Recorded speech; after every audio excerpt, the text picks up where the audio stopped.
Hello, dear student. Today I am going to teach you first chapter of English language, the sentence of class 7th. The chapter name, the sentence. So first of all, you should know what is sentence. Sentence किसे कहते हैं? Sentence को हिंदी में वाक्य कहते हैं और वाक्य को सबसे पहले डिफाइन हम कर रहे हैं. What is sentence?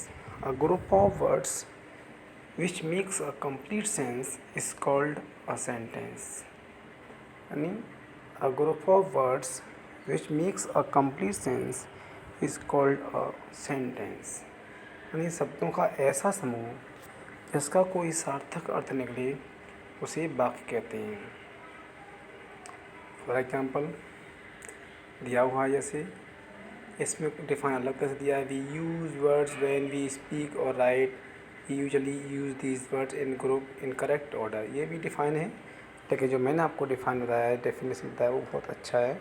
A group of words which makes a complete sense is called a sentence. जैसे दिखा देगी the cat sat on the mat. तो क्या ये कंप्लीट सेंटेंस है. इसमें सब्जेक्ट कई वर्ड का ग्रुप दिया हुआ है. तो देखो अ group of words which makes complete sense is called a sentence. तो यहाँ ये डिफाइन जो मैंने आपको बताई थी वो यहाँ क्लियर हो रही है. देखिए सेंटेंस के बाद, एग्जांपल के बाद. ठीक है. Thus a sentence is a group of words that are kept in a particular order to make a complete sense. ये भी इसकी डिफाइन है. तो कई तरह से कुल मिला है कि यहाँ sentence what is the small unit of sentence कैसे बनता है. A group of words which makes a complete sense is called sentence. ये तो सेंटेंस हो गया, शब्दों का समूह. और सबसे भी छोटी इकाई हमारी होती है लेटर, जैसे हम अक्षर कहते हैं. तो क्या है a group of letters which makes a complete sense is called word. तो लेटर की फर्स्ट ऑफ ऑल लेटर होता है, उसके बाद आपका वर्ड आता है. वर्ड जो अपना शब्द इसे कहते हैं वर्ड. उसके बाद आपका सेंटेंस आता है जिसे वाक्य कहते हैं. अब यहाँ बात आती है काइंड्स ऑफ सेंटेंस. बेसिकली यहाँ पर तो केवल आपके 4 दिखाए, 5 भी होते हैं. एक ऑप्टेटिव और होता है. जैसे 4 काइंड्स हो किए. फर्स्ट आपका जैसे असर्टिव है, लिखा है दोज विच मेक्स स्टेटमेंट और assertions as Humpty Dumpty sat on a ball. This is called a declarative और असर्टिव सेंटेंस. इसे क्या करेंगे डिक्लेरेटिव. डिक्लेरेटिव में क्या होता है सब्जेक्ट दिया हुआ, वर्ब दी हुई, ऑब्जेक्ट दिया हुआ. ऑब्जेक्ट नहीं भी दिया हो तब भी. तो ये क्या है आपका असर्टिव सेंटेंस है. इसको हम बोलते हैं डिक्लेरेटिव सेंटेंस भी बोलते हैं. दोज विच आस्क और आपका डिक्लेरेटिव हो गया. तो पहले हमने आपको काइंड्स बताने जा रहे थे. पहला था असर्टिव, दूसरा इंट्रोगेटिव, तीसरा इम्परेटिव, चौथा एक्सक्लेमेटिव. ये 4 ही इसमें दिए गए हैं, लेकिन फिफ्थ होता है आपका ऑब्जेक्टिव जो आपको इसमें शो नहीं किया गया है. तो मैं उसके बारे में डिस्कस नहीं करना चाहूँगा. जो आपकी इसमें दिए सिलेबस में उसके अकॉर्डिंग बात कर रहा हूँ मैं भी. तो सेकंड पॉइंट इसका है, देखिए पहला हमने स्टेटमेंट बताया आपको जिसमें डिक्लेरेटिव सेंटेंस है फर्स्ट. दूसरा पॉइंट दिया those which ask questions as what is your name, where do you live, do you know me, do you know how to cook food. तो ये क्या है all these are example of interrogative sentence. सबसे best इसका और जो आपको आप इसे कैसे आइडेंटिफाई कर सकते हैं इसके लिए इसमें लास्ट में क्या दिया हुआ है, there will be given a question mark interrogative वाले में. और असर्टिव वाले में क्या हुआ डिक्लेरेटिव में फुल स्टॉप दिया हुआ. ठीक है. लेकिन फुल स्टॉप तो आपका इम्परेटिव में भी होता है. इम्परेटिव का हम आपको भाई क्लियर करेंगे बाद में. नेक्स्ट इसमें तो this is called a interrogative sentence. Okay. Third point those which express command, request और इंट्रीटीज एज. कमांड है आपकी, रिक्वेस्ट की जा रही है, एडवाइसेस दी जा रही हैं, सलाह है यानी या अर्ज रिक्वेस्ट की जा रही हैं. बहुत सारी पॉइंट होते हैं इसमें. तो आपके कमांड जो आपके इम्परेटिव सेंटेंस कहलाएंगे. This is called an imperative sentence. Imperative sentence की सबसे अच्छी पहचान है these sentence. Imperative sentence always begin with finite verb. किस शुरू होते हैं जो आपकी फिनाइट वर्ब होती है, निश्चित क्रिया होती है, उससे शुरू होते हैं. जैसे do this work, come here, listen to me, help the poor. Negative में इसके क्या होते हैं? नेगेटिव में आपके जैसे don't do this work, don't go there, don't play on the road. These are the example of negative of imperative sentence. Next point दिया है आपका fourth, those which express strong feelings. जहाँ स्ट्रॉन्ग फीलिंग्स हो की जाती है वो आपकी एक्सप्लेटिव में हो गई। एक्सप्लेटिव अलग अलग होते हैं आपके, है ना। एक एग्जांपल दिया है जो स्टार्टिंग में एक्सप्लेटिव साइन दिया हुआ, जैसे alas she died so soon, hurray we have won the match. ऐसे ही how warm the day is, ये लास्ट में दिया है जो हाउ वर्ड से शुरू होता है एक्सप्लेटिव साइन, कितना गर्म दिन है ना। व्हाट आर शेमफुल बिहेवियर, कितना शेमफुल बिहेवियर है। This is called an expletive sentence, इसको कहेंगे एक्सप्लेटिव सेंटेंस। तो आपने भी पढ़ा इसमें व्हाट इज सेंटेंस, सेंटेंस किसे कहते हैं? A group of words which makes a complete sentence called sentence. Kinds of sentence, they are 4 kinds of sentence. First declarative, इसे असर्टिव बोलते हैं। Second interrogative, third imperative, fourth expletive और fifth आपका optative होता है जो उसमें दिया नहीं है। अब नेक्स्ट पॉइंट पाते हैं, एवरी सेंटेंस हैज़ 2 पार्ट। अब इसका मीन्स हुआ parts of sentence. There is different between kinds of sentence, parts of sentence. Kinds 5 होते हैं, पार्ट इसके 2 स्टार्टिंग में। स्टार्टिंग कितने होंगे? There are 2 parts of sentence, subject and predicate. वैसे तो इसका बहुत डिटेल है। सब्जेक्ट के भी पार्ट होते हैं, क्वालिफायर, हेडवर्ड। क्वालिफायर के भी पार्ट होते हैं, determiner, additive, additive phrase. Predicate के भी पार्ट होते हैं, इसमें वर्ब, ऑब्जेक्ट एंड कॉम्प्लीमेंट आता है। वर्ब के भी पार्ट होते हैं, transitive verb, intransitive verb, linking verb, auxiliary verb. Auxiliary verb में आपकी आती है primary verb, modal auxiliary verb. Object भी आपके होते हैं, indirect object, direct object. Complement भी आपके 3 काइंड्स के होते हैं, नॉन कॉम्प्लीमेंट, एडिटिव कॉम्प्लीमेंट और एडवर्ब कॉम्प्लीमेंट। तो ये अलग पॉइंट है, लेकिन यहाँ आपके कोर्स में केवल दिया गया है, बेसिकली आपको समझना है। There are 2 parts of sentence, subject and predicate. Subject क्या कहेंगे? डूअर, जो कुछ कर रहा है काम, और सब्जेक्ट के बाद जो वर्क हो रहा है वो क्या आपका प्रेडिकेट में है। जैसे मान लीजिए वी नेम समवन पर्सन और think, say something about the person or thing. In other words, we must have a subject to speak about, and we must say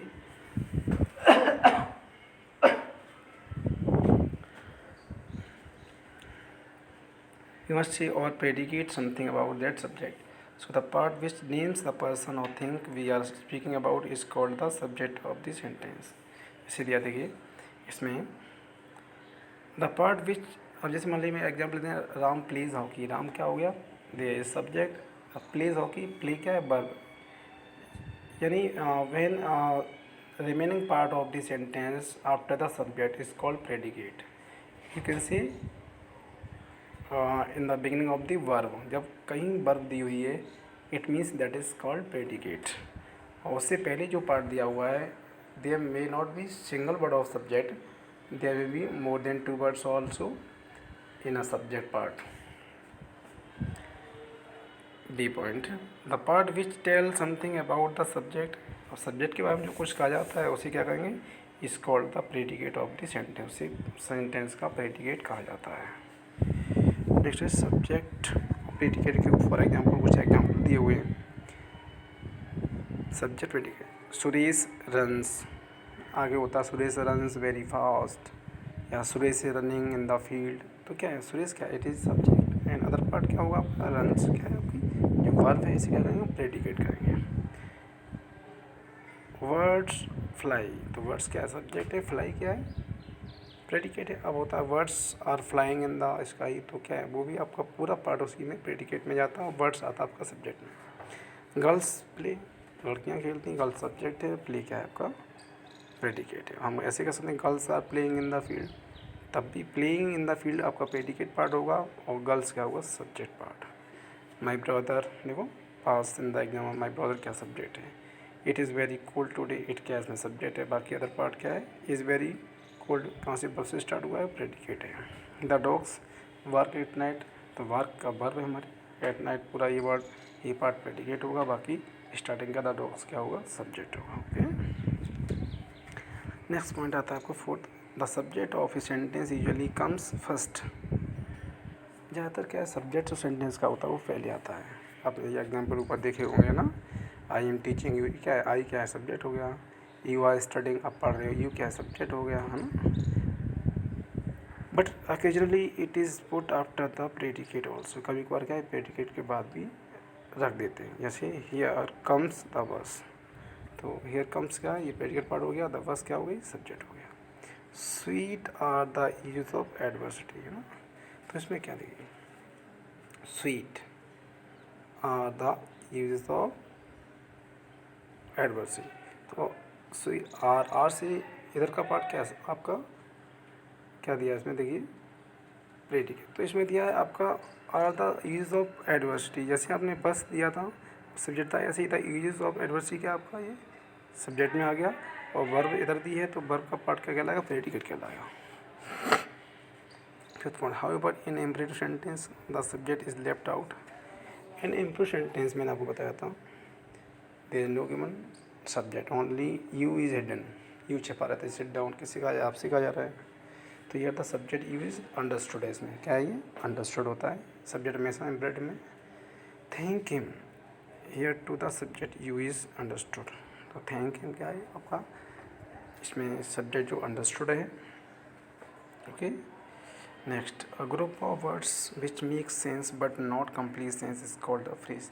phrase को हिंदी में बोलते हैं वाक्यांश, यानी इसमें एक वाक्यांश होता है, इनकम्प्लीट सेंस होता है ना, which has not its subject and predicate. Okay, in the following sentence the group of words in italic are phrases, जो ये तिरछे छिपे हुए शब्द हैं जो आपके क्या हैं वो इसमें देखना फ्रेज में है।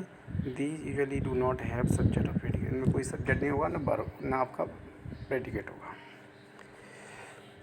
तो फ्रेज का मतलब सीधा होता है, यानी phrase phrase does not have it's subject and predicate, it has only complete incomplete sense, incomplete sense अधूरा सेंस होता है इसका।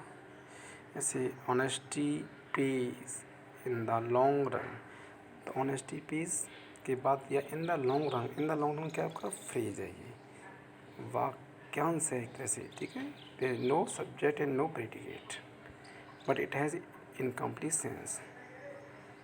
The sun rises in the east, ये पूरा कंप्लीट सेंटेंस है जो कि इसमें रॉन्ग शो किया है इसमें, ठीक है, इसमें आप कन्फ्यूज मत होना।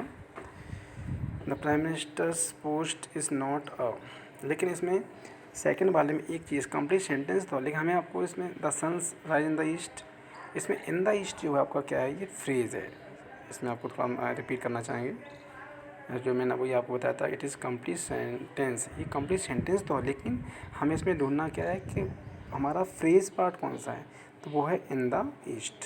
ओके, ऐसे ही the prime minister's post is not a bed of rose, इसमें अ बेड ऑफ रोज क्या है, फ्रेज है। Show me how to do it, ऐसे इसमें हाउ टू डू इट है। It was a sunset of a great beauty ना, तो इसमें ये इटालियन वर्ड लास्ट के सेंटेंस लिखा हुआ आपके ना, ऑफ ग्रेट ब्यूटी जो लिखा हुआ है पूरा, अ सनसेट ऑफ ग्रेट ब्यूटी क्या ये भी आपके फ्रीज में। तो ये सारे जो इटालियन वर्ड है तिरछे छपे हुए हैं वो क्या आपके सब फ्रीज है, जिसमें अपना सब्जेक्ट नहीं है और ना प्रेडिकेट है, उसको क्या कहेंगे, फ्रीज कहेंगे। अब आपकी इसमें एक्सरसाइज दी हुई देखिए, separate the subject and the predicate in the following. I think most student can do this exercise. Okay, the boy stood on the last bench, बताइए इसमें क्या होगा, सब्जेक्ट क्या होगा, द बॉय, और remaining part of the sentence is called predicate. वैसे आपको predicate क्या है, इसमें वर्ब है स्टूड। सेकंड है the singing of the word, ये आपका इनकम्प्लीट पूरा है, जैसे the singing of the words make me happy, यानी मुझे खुश करता है एक तरह से, तो इसमें the singing of the words है ना, ये आपका सब्जेक्ट में आ जाएगा, और मेक्स मी हैप्पी क्या हुआ आपका एक तरह से प्रेडिकेट में चला, जो कि इनकम्प्लीट सेंटेंस है ये। Good boy pass the examination, तो अ गुड बॉय क्या है आपका सब्जेक्ट है, बाकी क्या है पास्ट इन द एग्जाम में प्रेडिकेट है। इट इज़ वेरी हॉट में इट क्या है, सब्जेक्ट है, और बाकी क्या है, predicate. The cow gives us milk, cow क्या है इसमें, सब्जेक्ट है, cow is given subject and gives us milk, तो गिव्स क्या, गिव्स से जो भी पार्ट जा रहा है वो क्या है, प्रेडिकेट में जाएगा। 6 है the earth moves revolve around the sun, the earth revolves around the sun, तो अर्थ क्या, earth is the subject, okay, remaining part is called predicate. Edison invented, Edison is subject and remaining part, invented the photograph is predicate. Delhi it is subject and other part is predicate. We can not make the ocean die, तो we is subject, okay. Next point पे आते हैं, देखिए exercise number 2, as you know you can see it and you can understand also. Complete the following sentence by inserting a suitable subject. इसमें suitable subject के according आपको complete करना है। जैसे लिखा वर्क एट नाइट, तो कोई सेंटेंस के सेंस के अकॉर्डिंग हमें इसमें सब्जेक्ट को फिलअप करना है। जैसे लिखा है पहले में वर्क एट नाइट, कौन भोंकते हैं रात को, तो सिंपल सी बात है, डॉग्स। ऐसे सेट्स इन द वेस्ट, पश्चिम में कौन छिपता है, इंसान तो नहीं छिपता है, कौन छिपता है, द सन, तो आप सेकंड बॉडी में द सन सब्जेक्ट को फिलअप करोगे। गिफ्स अस मिल्क, गिफ्स अस में कुछ भी दे सकते हो आप, गॉट है, काव है, वो फेलो है, जो भी चाहें आप। जैसे इसमें सॉल्यूशन दिया हुआ है द काव का, लेकिन आप कुछ भी बच सकते हैं, सेंस के लिए होना चाहिए। फोर्थ है इज़ क्लाउडी टुडे, क्या है क्लाउडी, तो जैसे इट इज़ क्लाउडी, आज बादल से हैं। फिफ्थ है फ्लाई इन द एयर, तो फिफ्थ में क्या है, words fly in the air, crow fly in the air, kite fly in the air, क्या है ये, तो इधर सभी कर सकते हैं। 6 sleep on the roof at night, तो इसमें क्या होगा, they sleep, I sleep, you sleep. 7th है I am in a hurry, you are, hmm I M हैं, अब आई के साथ एम ही यूज़ होता है। 8th में opens at 10 o'clock in the morning, तो 8th में क्या होगा, this shop opens. 9th are playing football, तो 9th में क्या होगा, boys are playing football. 10th में ही greeted me with a sweet smile, okay. ऐसी आपकी ये है एक्सरसाइज नंबर 3, इसमें आपको देख लीजिए, इसे आपको कंप्लीट करना है। तो 1 मिनट के लिए इसको हम स्टॉप करते हैं, आप इसे दे समझ लें। इसमें क्या करना, put a suitable predicate to complete the following sentence, इसमें प्रेडिकेट पार्ट को कंप्लीट करना है। जैसे मून है, मून साइंस एट नाइट, रात को चमकता है। The sun rise in the east, the crow fly in the sky, कुछ भी करो। The dogs bark at night, the rose gives sweet smell, stars twinkle at night, Delhi is the capital of India, ना, इस तरह के आप ये complete करना। नेक्स्ट एक्सरसाइज आपकी है फोर्थ एक्सरसाइज, क्या करना है आपको, ये फोर्थ एक्सरसाइज ये name the type of sentence, ये आपको सेंटेंस के टाइप बताना है कि ये आपका असर्टिव है, इंट्रोगेटिव है, इम्परेटिव है, एक्सक्लेमेटिव, ऑब्जेक्टिव है, किस टाइप का है, ये आपको, it is your assignment for class 7th, so just do this work in your school notebook. Thank you. Okay, and have a nice day, and I hope you would like this video.